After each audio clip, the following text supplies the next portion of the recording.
سوجل شاہ تار پر ہر آن رحمت کی نظر رکھنا، شاہ تار پر ہر آن رحمت کی نظر رکھنا، کرے دن رات یہ سنت کی خدمت یا رسول اللہ۔ الحمدللہ رب العالمین والصلاة والسلام علی سید المرسلین، اما بعد فاعوذ باللہ من الشیطان الرجیم، بسم اللہ الرحمن الرحیم، الصلاة والسلام علیک یا رسول اللہ وعلى آلك وأصحابك يا حبيب الله، الصلاة والسلام عليك يا نبي الله وعلى آلك وأصحابك يا نور الله۔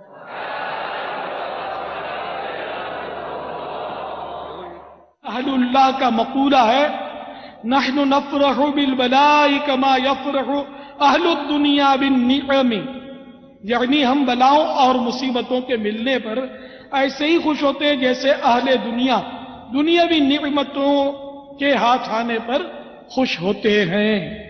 یاد رہے، مصیبت بسا اوقات مومن کے حق میں رحمت ہوا کرتی ہے، اور صبر کر کے عظیم اجر کمانے اور بے حساب جنت میں جانے کا موقع فراہم کرتی ہے۔ چنانچہ حضرت سیدنا ابن عباس رضی اللہ تعالی عنہ فرماتے ہیں کہ رسول اکرم نور مجسم شاہ بنی آدم، رسول محتشم شافع امم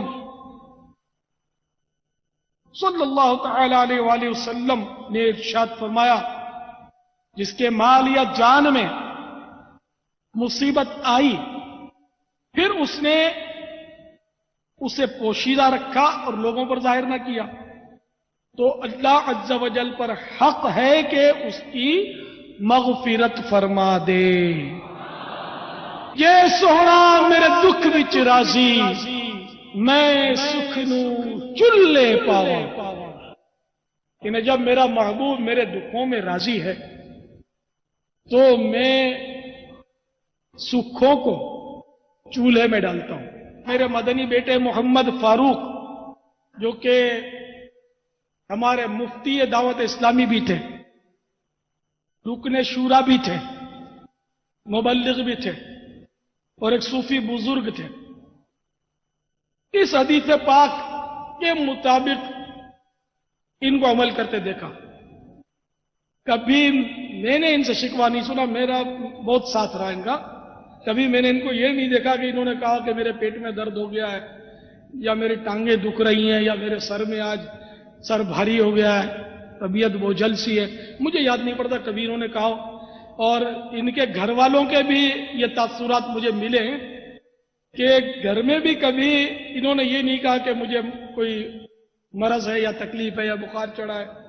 ہم ان کے چہرے پر تھکن یا کوئی ایسی پریشانی کے آثار جب دیکھتے تو پوچھتے کہ تم کو کیا ہو گیا، تو پھر یہ بتاتے کہ یہ ہوا ہے۔ اب اپنے سے تو رہا ہی نہیں جاتا، ذرا کچھ تکلیف ہوئی تو یہ بھی نہیں کہ اتنی ہی بیان کریں، مبالغہ کرتے ہیں ہم تو، یار آج سر بہت دکھ رہا ہے، حالانکہ بہت دکھنے میں اور صرف دکھنے میں فرق تو سبھی سمجھ سکتے، جب میں نے بولا تو فرق سمجھ میں آ گیا ہوگا۔ تو صرف یہ نہیں کہیں گے دکھ رہا ہے، بہت دکھ رہا ہے۔ جیسے ریاکار لوگ اپنی ریاکاری کا وزن بڑھانے کے لیے کہتے ہیں کہ میں تو سال میں 3 مہینے روزہ رکھتا ہوں۔ اچھا ماشاءاللہ، وہ رجب شعبان اور رمضان 3 مہینے کے روزے رکھتا ہوں۔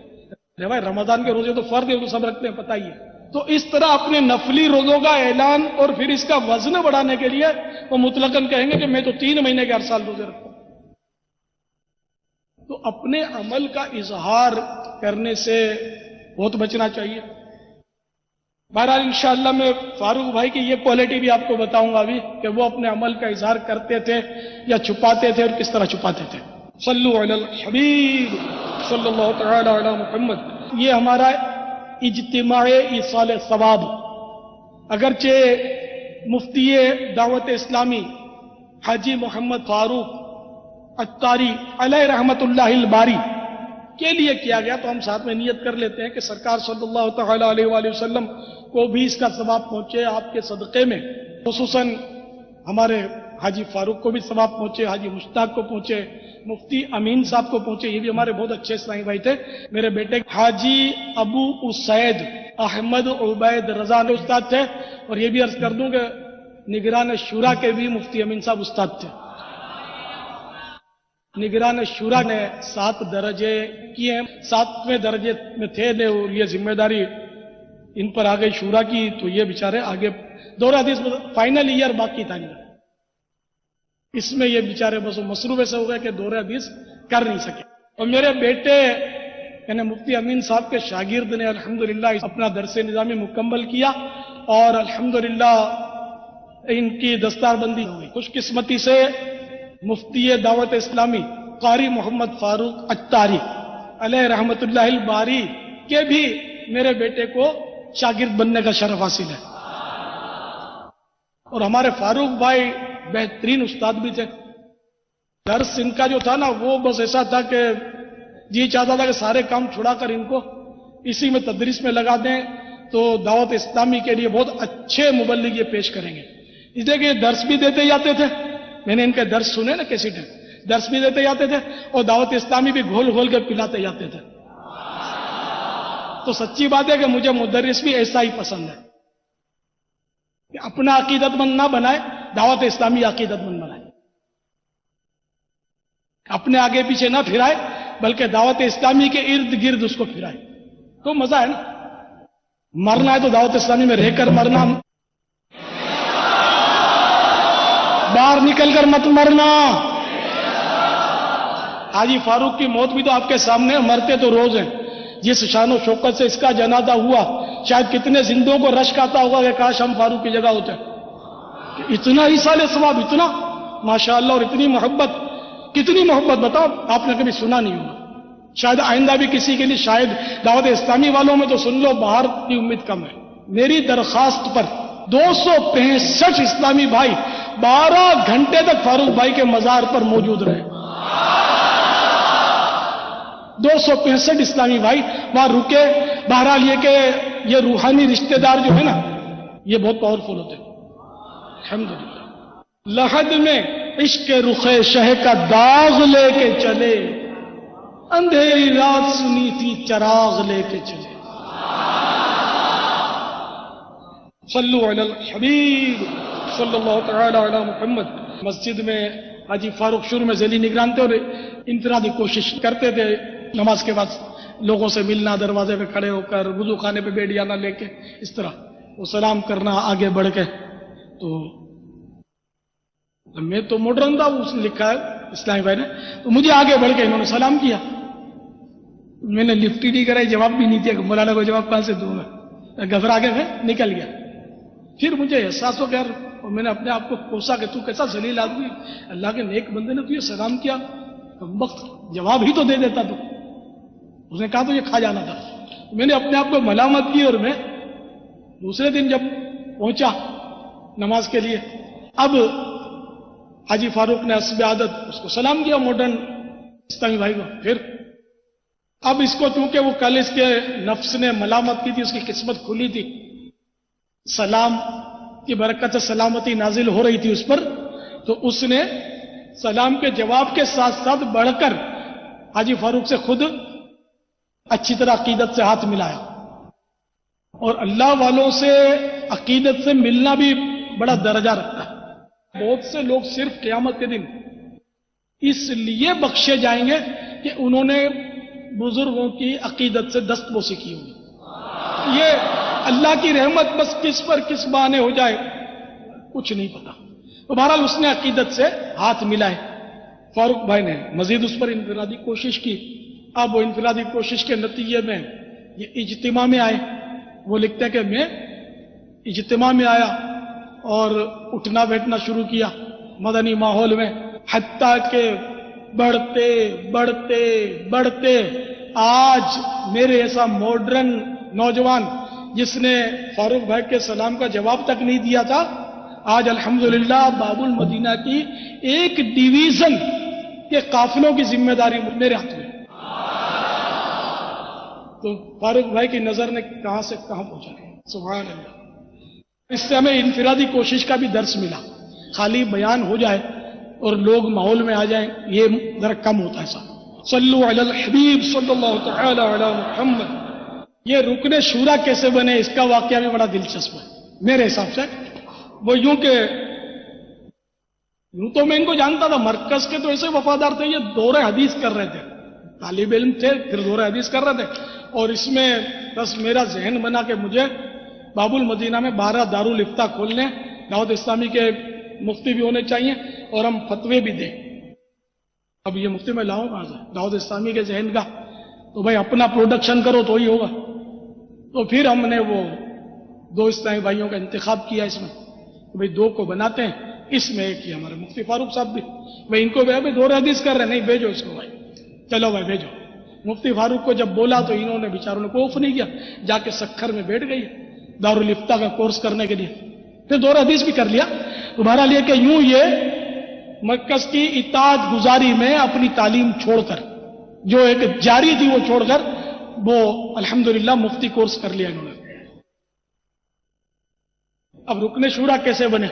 چل مدینہ قافلے میں انہوں نے سفر کا مطالبہ کیا۔ اب یہ تھے بہت شریف، تو ان کو زیادہ میں نے کسوٹی پر رکھا نہیں، ان کو چل مدینہ کر دیا انہوں نے۔ تو یہ ہمارے ساتھ آ گئے چل مدینہ میں۔